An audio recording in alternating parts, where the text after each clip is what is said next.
estaremos conversando acerca de una breve introducción al número cósmico, destacando el origen de los números y algunas generalidades. Sin más preámbulo, empecemos. Origen de los números cósmicos. Hemos trabajado durante toda nuestra carrera con conjuntos de números numéricos.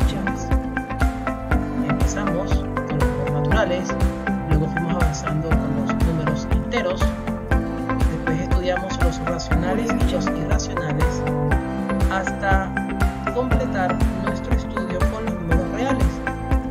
Los números reales, que es el conjunto de números que hemos utilizado para la mayoría de nuestros cursos de análisis matemático.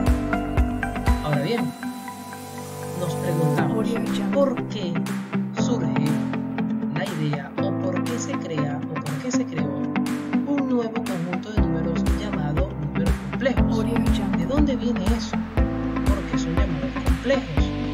¿Por qué si los números reales podían responder a la mayoría de las preguntas matemáticas, por qué hubo la necesidad de crear otro conjunto de números?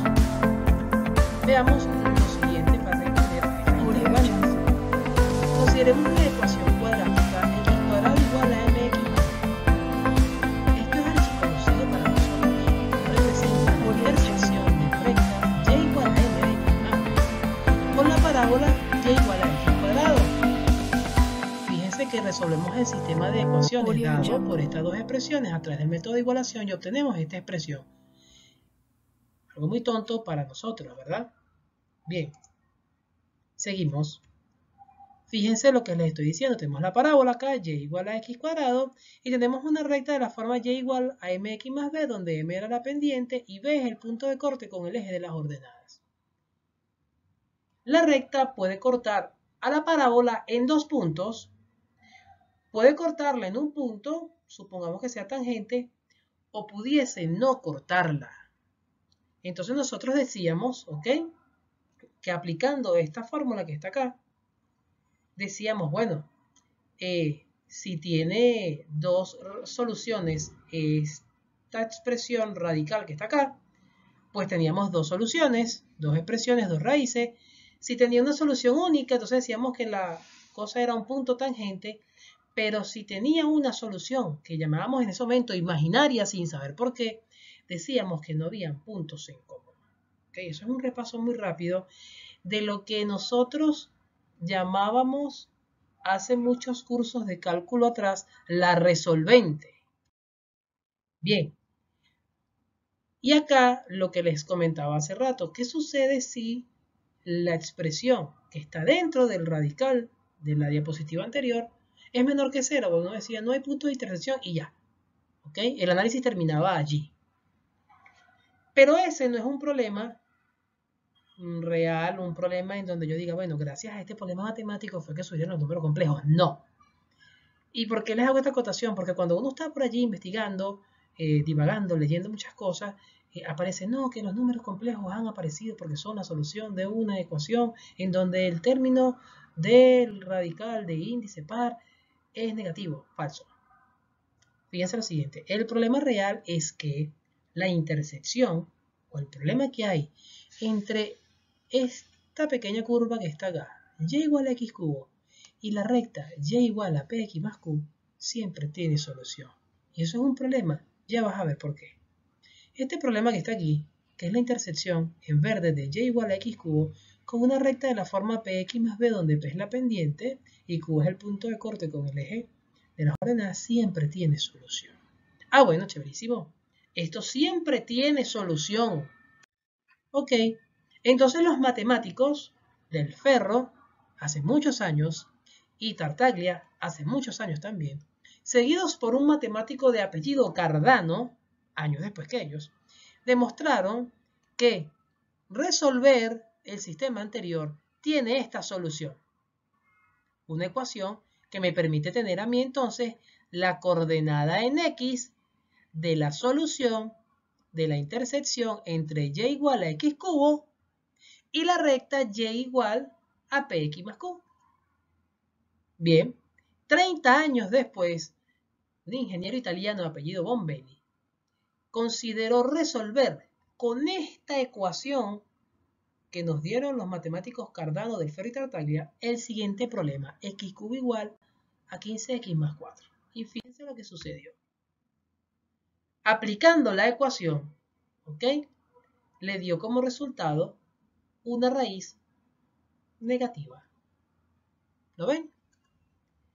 Entonces, en ese momento, como no podía saber qué era esto, y esto era resultado de un teorema que había sido resuelto por 3 matemáticos de renombre, pues entonces él no tuvo más opción que decir, bueno, la raíz de menos 1 la voy a llamar la cantidad salvaje. Y listo. Dijo él entonces, bueno, raíz de menos 1 es una cantidad salvaje. Y ahí quedó la cosa hasta que en el año 77 el matemático Leonhard Euler le dio a la raíz de menos 1 el nombre de i de manera despectiva, dando a entender que no tenía eso una existencia real, y entonces produjo esta equivalencia. Pero fíjense, a forma o a modo despectivo, todavía no hay una base matemática que me diga a mí por qué yo digo que i es igual a la raíz de menos 1. Porque les hago la observación. I igual a la raíz de menos 1 es otro de los errores que con mucha frecuencia cometemos, porque para nosotros afirmar esto que está aquí tenemos que hacer una serie de suposiciones y una serie de demostraciones que nos permitan afirmar que esto es cierto. ¿Ven? Pero a grosso modo, a simple vista y de forma directa, decir que i es igual a la raíz de menos 1 está mal. Más adelante lo estaremos demostrando. Bien, fíjense, ¿no?, cómo se dio origen a estos números complejos, partiendo de la solución de un problema matemático del siglo XV aproximadamente. Fíjense lo siguiente, vamos ahora a trabajar con la definición de qué es un número complejo, una definición bastante rápida. Y matemáticamente decimos lo siguiente: se define como número complejo a cualquier número de la forma z igual a alfa más i beta, donde alfa y beta son números reales e i es la unidad imaginaria. Chicos, nada de llamar a i la cantidad salvaje, ¿ok? De acá en adelante le colocaremos un nombre de nuestra civilización. I será la cantidad imaginaria. Bien, fíjense, ¿cómo demostramos que un complejo es un número complejo? Fíjense lo siguiente. Vamos a definir un par ordenado. Z igual a alfa, beta, como un número complejo, ¿ok? Es decir, un número que en X tendrá la coordenada alfa y en Y tendrá la coordenada beta. Yo voy a decir que Z igual a alfa, beta es un complejo, simplemente definiéndolo así. A alfa lo voy a llamar parte real de Z y a beta lo voy a llamar parte imaginaria de Z. Entonces el número Z complejo, dado por la forma alfa, beta, la componente en X se denomina componente real, ¿ok? Y su notación es real de Z. Y la componente en Y, que es beta, será igual a la componente imaginaria, denotada como im de Z. Bien.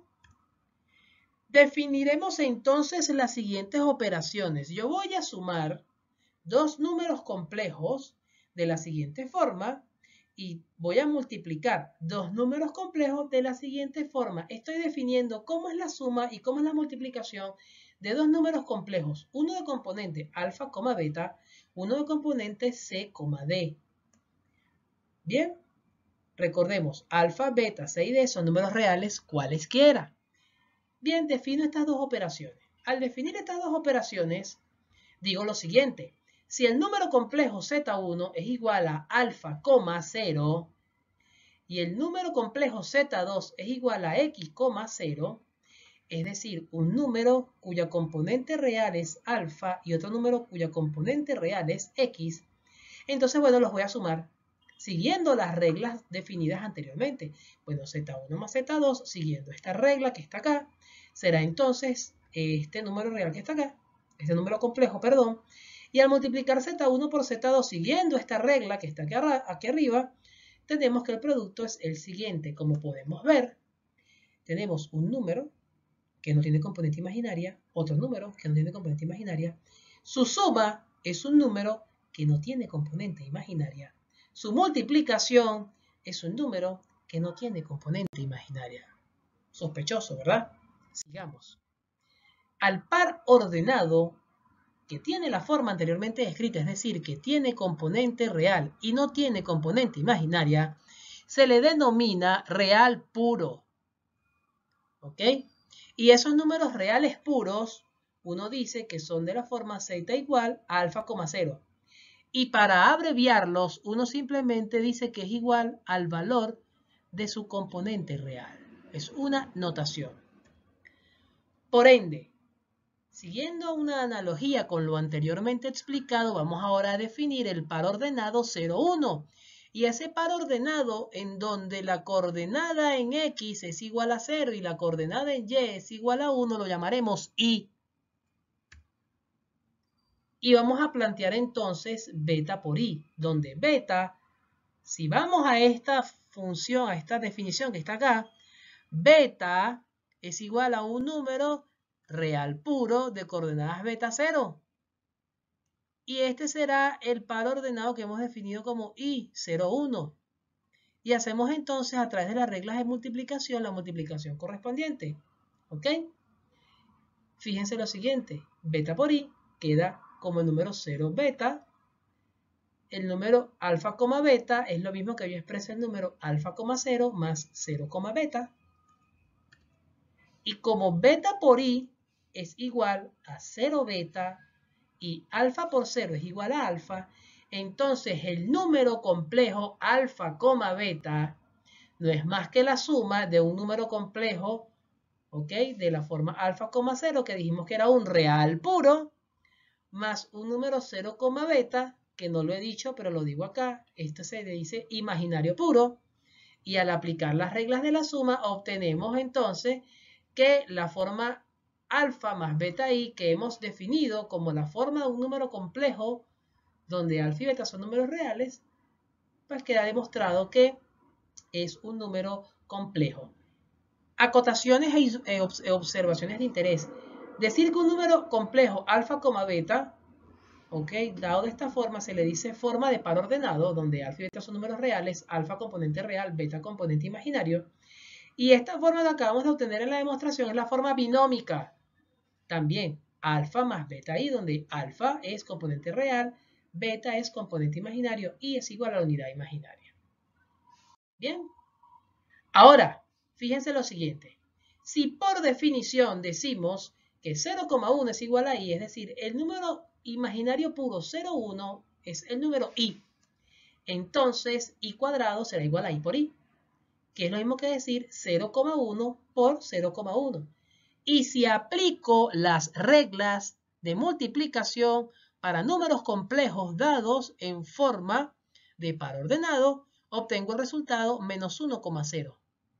Y yo les dije anteriormente, ¿verdad?, que estos números de esta forma son reales puros y su notación, o se le da como notación, al número que aparece en su componente real. Entonces, por analogía, i cuadrado, que es igual al número menos 1, 0, pues es igual a menos 1.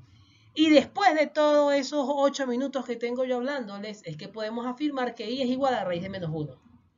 Por tanto, moraleja, yo necesito que a partir de este momento, cada vez que usted diga que i es igual a raíz de menos 1, se acuerde que para llegar a esta conclusión hace falta suponer, operar y demostrar una serie de cosas que me permiten a mí concluir entonces que esto es cierto. ¿Ok?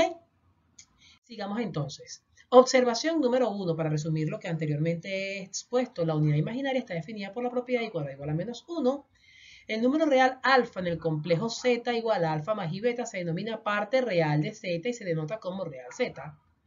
El número real beta en el número complejo z igual a alfa más i beta se denomina parte imaginaria de z y se denota como i de z. Y el número complejo de la forma z más i por 0 se denomina número real puro. Seguimos. Un número complejo de la forma z igual a 0 más i beta se denomina número imaginario puro. Y el conjunto de los números complejos se denota como C. Y acá voy a hacer una pausa porque yo empiezo esta clase diciendo, estudiamos los naturales, estudiamos los enteros, después estudiamos racionales y irracionales, después fuimos a los números reales que los englobaba a todos ellos. Ahora, ¿qué conjunto de números engloba el conjunto de los números complejos? Los números complejos estará entonces ahora compuesto por el conjunto de los números reales y el conjunto de los números imaginarios. ¿Ok? Y acá se los hago entender muy bien. Los reales son un subconjunto de los complejos y esta propiedad o esta observación que aparece acá es tan importante que las definiciones y parte de la teoría de las funciones analíticas, que es la teoría que respalda a los números complejos, parte de supuestos de comportamiento de ciertas estructuras matemáticas que deben cumplirse para los números reales. Por tanto, todo aquello que desarrollemos a lo largo de nuestro curso y que parta de supuestos de los números reales, pues tendrá que cumplirse, dado que los reales son un subconjunto de los números complejos. Bien, sigamos ahora. Vamos a definir operaciones aritméticas con números complejos. ¿Ok? Si yo tengo números complejos, ¿puedo hacer operaciones con ellos? Claro que sí. ¿Cómo son esas operaciones? Te las defino a continuación. Sean Z1, alfa 1 más I beta 1, esto es un número complejo, con componente real alfa 1, con componente imaginaria beta 1, y esto es un número complejo Z2 con componente real alfa 2 y componente imaginaria beta 2. Ellos, Z1 y Z2, son números complejos cualesquiera. Y se definen las siguientes operaciones como las operaciones aritméticas fundamentales. ¿Ok? Entre ellos. Y venimos con lo siguiente. Suma y resta de complejos. Z1 más menos Z2, ¿ok? Que es en forma binómica esta representación, es sumar sus partes o restar sus partes reales, más I por sumar o restar sus partes imaginarias. Para la multiplicación es un poco más elaborado, sigue esta expresión alfa 1 y alfa 2, el producto de sus componentes reales, menos beta 1, beta 2, el producto de sus componentes imaginarias, más esta propiedad que aparece en esta expresión. Y la división es una estructura aún mucho más compleja y viene dada por esta forma. Te recomiendo que pauses el video y tomes nota en tus apuntes de las siguientes operaciones. Bien. Observación número 8. Las conocidas propiedades conmutativa, asociativa y distributiva aplican para los números complejos. Bien, vamos a hacer un pequeño ejercicio. Es el primer ejercicio de nuestro curso. Vamos a, dados dos números complejos Z1 y Z2, calcular suma, producto y división. Bien. Parte real 2, parte imaginaria menos 3, parte real 4, parte imaginaria 6. Veamos qué sucede. Solución. Apartado A, la suma. Fíjense, ¿no? Coloco el resultado directamente acá en la clase. Me gustaría que tú en casa tomaras nota, un cuaderno, un lápiz y empezaras a aplicar las propiedades en el ejercicio. Fíjate cómo queda el producto. Fíjate el producto de las componentes reales, las componentes imaginarias y la estructura especial del producto. Y la división que es bastante laboriosa, fíjate. Entonces, ¿cómo se define? Z3, la suma de Z1 y Z2, Z4 como el producto de Z1 y Z2. Y acá tenemos Z5, el cociente. Nótese que en estos ejercicios hemos obtenido un número real puro. ¿Ok? Te los dejo acá en pantalla para que por favor en casa los tomes y los resuelvas y puedas entonces verificar los resultados. Seguimos entonces con nuestra clase. Vamos ahora a definir, como en toda estructura numérica, el cero, la unidad, el recíproco y el conjugado. Esto va a ser muy rápido porque son estructuras muy sencillas, fíjate. Cero en números complejos, sea Z1 un número real, un número complejo, perdón, cualquiera, se dice que Z1 será cero complejo si alfa y beta son cero.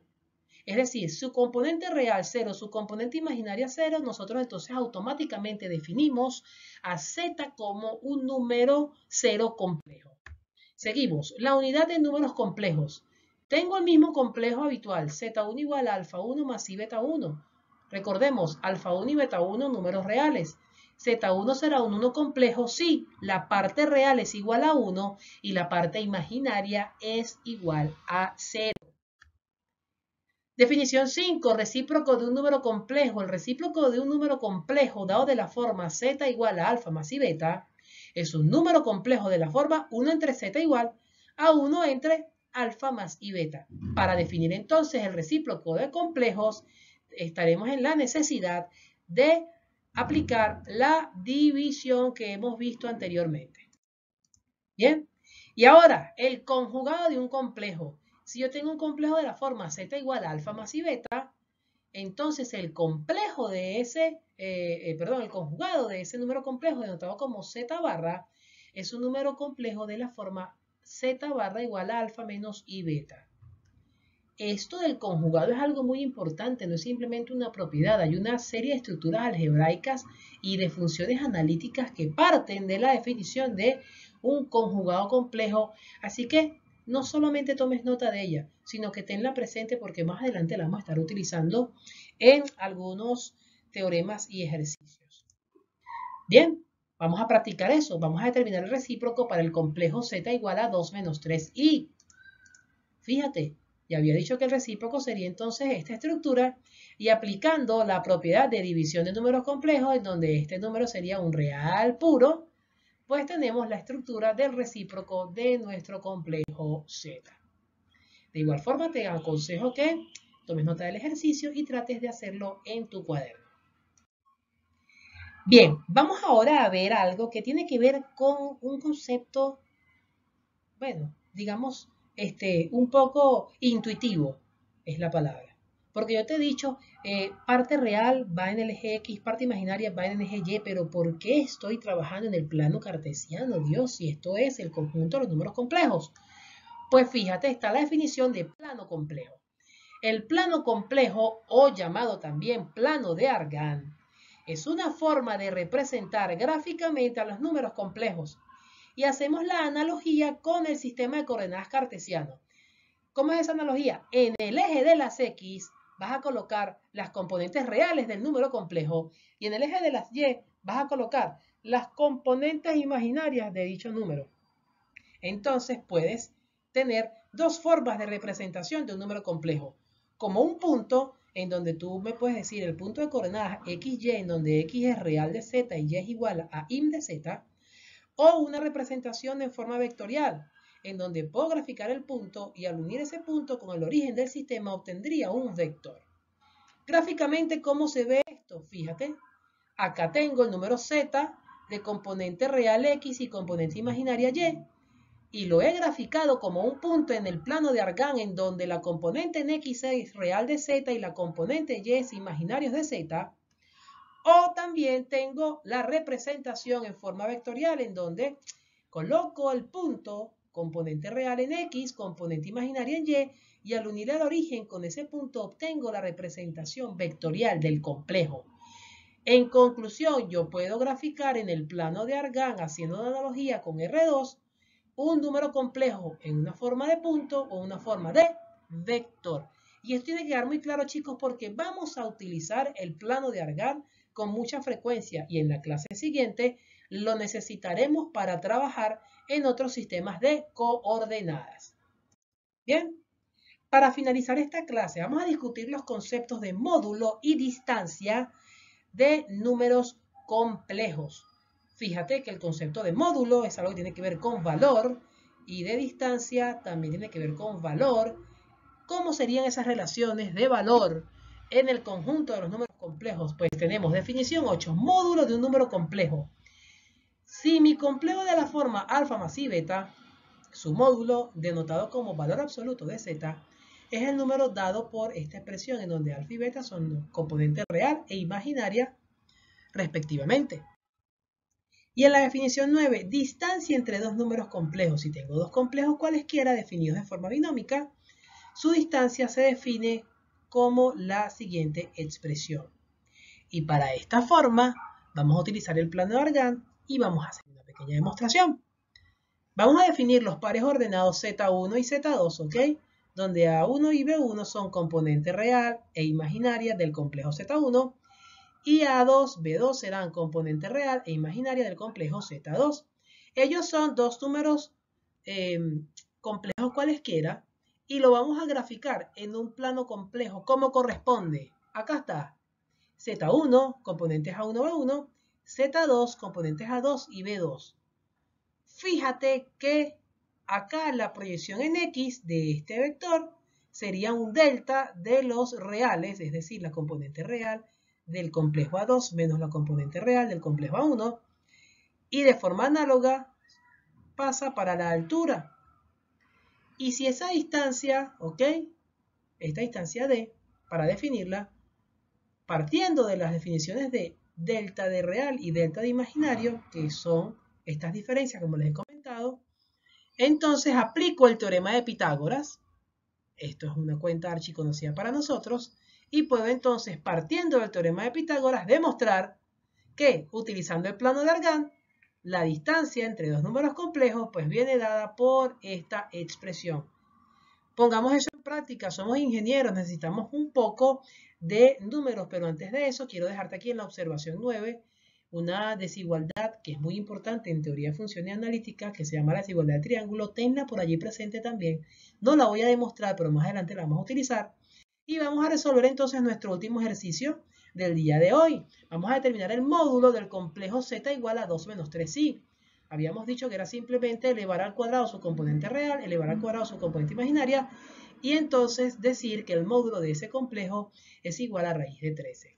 Cabe destacar que esta idea de módulo parte también o conecta con la idea de que un número complejo puede ser expresado como un vector. Bien. Bien, en conclusión, te dejo acá en pantalla una especie de ficha resumen en donde puedes obtener de esta clase la información más importante. Te recomiendo que pauses el video, le tomes una foto o simplemente copies la información y la tengas como una ficha de fórmulas que te permitan a ti recordar la mayoría de las cuestiones algebraicas y aritméticas que hemos estado trabajando en este encuentro. Por acá te dejo otra y te invito para la próxima clase a revisar los próximos contenidos. Representación polar de un número complejo, representación exponencial de un número complejo y ejercicios.